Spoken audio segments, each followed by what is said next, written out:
बच्चों आज हम पढ़ेंगे अपनी पाठ्य पुस्तक से पाठ नंबर 2 जिसका नाम है टिपटिपवा और जिनकी लेखिका है मृदुला सिन्हा जी। तो चलिए देर न करते हुए आज अपनी पाठ नंबर 2 शुरू करते हैं। भुवन रोज रात को सोने से पहले दादी से कहानी सुनता। दादी रोज उसे तरह तरह की कहानियां सुनाती। बच्चे आप लोग भी अपनी दादी माँ से या नानी के यहाँ रह रहे हो तो नानी से कहानियां सुनते हैं। ठीक उसी तरह से भुवन भी रोज अपनी दादी माँ से कहानियां सुनता। एक दिन मूसलाधार बारिश हुई, यानी जोरों की बारिश हुई। ऐसी बारिश पहले कभी नहीं हुई थी। सारा गांव बारिश से परेशान था। दादी की झोपड़ी में पानी जगह जगह से टपक रहा था। Tip tip tip tip. इस बात से बेखबर पोता दादी की गोद में लेटा कहानी सुनने के लिए मचल रहा था। बाल मन क्या समझे, बारिश की बूंदे अगर घर में गिरे तो उससे मतलब नहीं है, उसे तो कहानी सुनने से मतलब है। तो वह बेखबर था और दादी को परेशान कर रहा था कहानी सुनने के लिए। दादी खींचकर बोली, अरे बचवा का कहानी सुनाई है, इस टिपटिपा से जान बचे तब ना। पोता उठकर बैठ गया। इतना सुनते ही बच्चा घबरा गया। बालमन था, वो समझ नहीं पाया, वह उठकर बैठ गया। दादी यह टिपटिपा कौन है? और बड़े ही उतावले होते हुए प्रश्न करता है अपनी दादी से, टिपटिपा क्या शेर बाघ से भी बड़ा होता है? उसने पूछा। दादी छत से टपकते हुए पानी की तरफ देखकर बोली, हाँ बचवा, न शेरवा के डर न बघवा के डर, डर तो डर टिपटिपवा के डर। बच्चे को सुनते ही वह भी भय करने लगा कि आखिर है क्या। तो चलिए कहानी को आगे बढ़ते हैं। संयोग से मुसीबत का मारा एक बाघ बारिश से बचने के लिए झोपड़ी के पीछे बैठा था।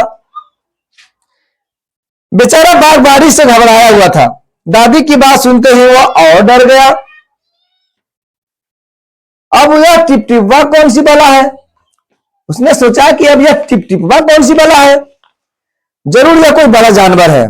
तभी दादी शेर बाघ से ज्यादा टिपटिपवा से डरती है।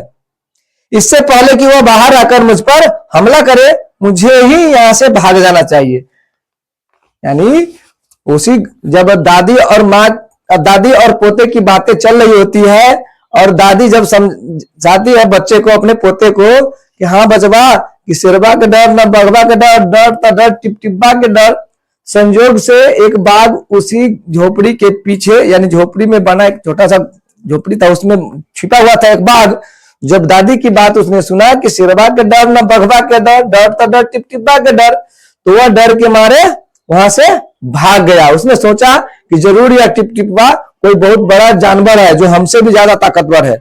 वह यहाँ आए हम पर हमला करे, उससे पहले ही हमें यहाँ से भाग जाना चाहिए। और वहां से दुम दबाकर भाग गया।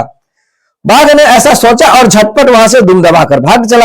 उसी गांव में भोला भी रहता था। वह भी बारिश से परेशान था। आज सुबह से उसका गधा गायब था। सारा दिन वह बारिश में भीगता रहा और जगह जगह गधे को ढूंढता रहा, लेकिन वह कहीं नहीं मिला। भोला की पत्नी बोली, जाकर गांव के पंडित से क्यों नहीं पूछते, वे बड़े ज्ञानी हैं, आगे पीछे सबके हाल की उन्हें खबर रहती है। भोला को पत्नी की बात जच गई। अपना मोटा लठ उठाकर वह पंडित जी के घर की तरफ चल पड़ा। उसने देखा कि पंडित जी घर में जमा बारिश का पानी उलीच उलीच कर फेंक रहे थे। महाराज, मेरा गधा सुबह से नहीं मिल रहा है, जरा पोथी बांचकर बताइए तो वह कहाँ है? भोला ने सभी से पूछा। सुबह से पानी उलीचते उलीचते पंडित जी थक गए थे। भोला की बात सुनी तो झुंझला पड़े और बोले, मेरी पोथी में तेरे गधे का पता ठिकाना लिखा है क्या, जो आ गए पूछने? अरे जाकर ढूंढू से किसी गढ़ई पोखर में। और पंडित जी लगे फिर पानी उलीचने। भोला को लगा शायद पंडित जी उसे गधे का ठिकाना बता दिए। वो वहां से गढ़ई पोखर की तरफ चल दिए। भोला वहां से चल दिया। चलते चलते वह एक तालाब के पास पहुंचा। तालाब के किनारे ऊंची ऊंची घास उग रही थी। भोला घास में गधे को ढूंढने लगा। किस्मत का मारा बेचारा बाघ टिपटिपवा के डर से वही घास में छिपा बैठा था। भोला की नजर बाघ पर पड़ी। अंधेरा और बारिश के कारण साफ दिखाई नहीं दे रहा था। भोला को लगा कि बाघ ही उसका गधा है। उसने आओ देखा नताओ और लगा बाघ पर मोटा लठ बरसाने। बेचारा बाघ इस अचानक हमले से एकदम घबरा गया। लगता है यही टिपटिपवा है।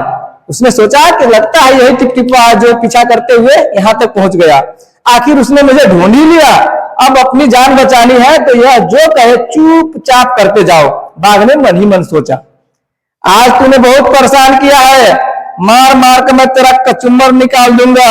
ऐसा कहकर भोला ने बाघ का कान पकड़ा और उसे खींचता हुआ घर की तरफ चल दिया। बाघ बिना चू चापर किए भींगी बिल्ली बना भोला के पीछे पीछे चल दिया। घर पहुंचकर भोला ने बाघ को खूंटे से बांध दिया और सो गया। सुबह जब गांव वालों ने भोला के घर बाहर खूंटे से एक बाघ को बांधा देखा तो उनकी आंखें खुली की खुली रह गई। इस तरह से यह कहानी समाप्त होती है। वीडियो पसंद आए तो कृपया लाइक, सब्सक्राइब और शेयर भी करें। वीडियो में अंत तक बने रहने के लिए धन्यवाद।